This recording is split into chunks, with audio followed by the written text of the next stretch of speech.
quite satisfied with the three people who received the grant to bail.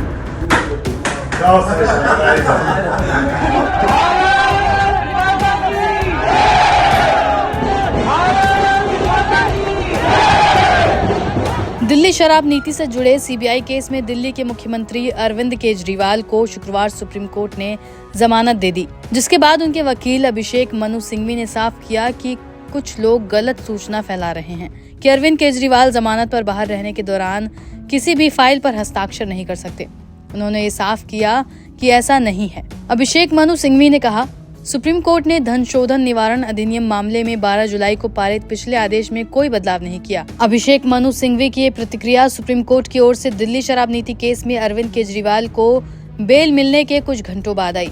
India today को Delhi CM के वकील ने बताया कि ये गलत सूचना फैलाई जा रही है कि अरविंद केजरीवाल किसी भी फाइल पर हस्ताक्षर नहीं कर सकते। आप प्रमुख सभी फाइलों पर हस्ताक्षर कर सकते हैं, सिवाय उन फाइलों के जो शराब नीति मामले से जुड़ी हैं, जिसके तहत उन्हें गिरफ्तार किया गया था। केजरीवाल पर कोई शर्त नहीं लगी। अभिषेक मनु सिंघवी ने ये साफ किया कि सुप्रीम कोर्ट के आदेश में कहा गया है कि अरविंद केजरीवाल के पास कोई विभाग नहीं है। उन्होंने कहा, दिल्ली सीएम पर कोई नई शर्त नहीं लगाई गई है। ये कहना बेबुनियाद है कि वो मुख्यमंत्री के रूप में काम नहीं कर सकते। आपने जिन शर्तों का जिक्र किया है वे ईडी मामले में कई महीने से थी।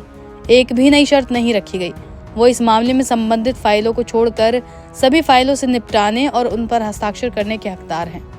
अभिषेक मनु सिंघवी ने आगे कहा, 12 जुलाई को सुप्रीम कोर्ट के आदेश में ये अंतर किया गया, जिसमें कहा गया कि अरविंद केजरीवाल उन सभी फाइलों पर हस्ताक्षर कर सकते हैं जो उपराज्यपाल के पास जानी हैं।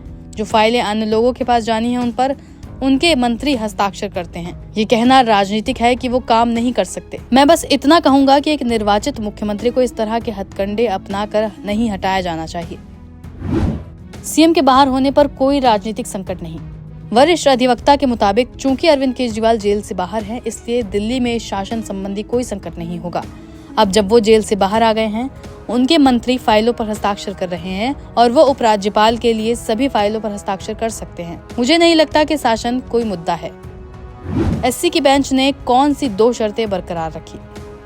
दरअसल दिल्ली सीएम अरविंद केजरीवाल को जमानत देते हुए जस्टिस सूर्यकांत और जस्टिस उज्जवल भुइयां की बेंच ने जमानत की केवल 2 शर्तें बरकरार रखी। वो सुनवाई की हर तारीख को निचली अदालत के सामने मौजूद रहेंगे जब तक कि उन्हें छूट न दी जाए और मुकदमे को शीघ्र पूरा करने में सहयोग करेंगे। इसने उन शर्तों को हटाने का फैसला लिया है कि मुख्यमंत्री दिल्ली सचिवालय नहीं जा सकते या फाइलों पर हस्ताक्षर नहीं कर सकते।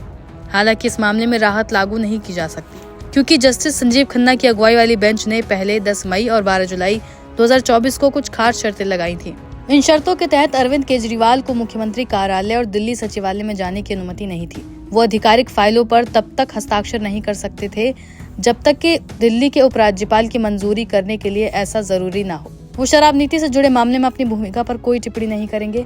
वो मामले के किसी भी गवाह से बातचीत नहीं करेंगे और न ही आधिकारिक केस फाइलों तक पहुंच रखेंगे।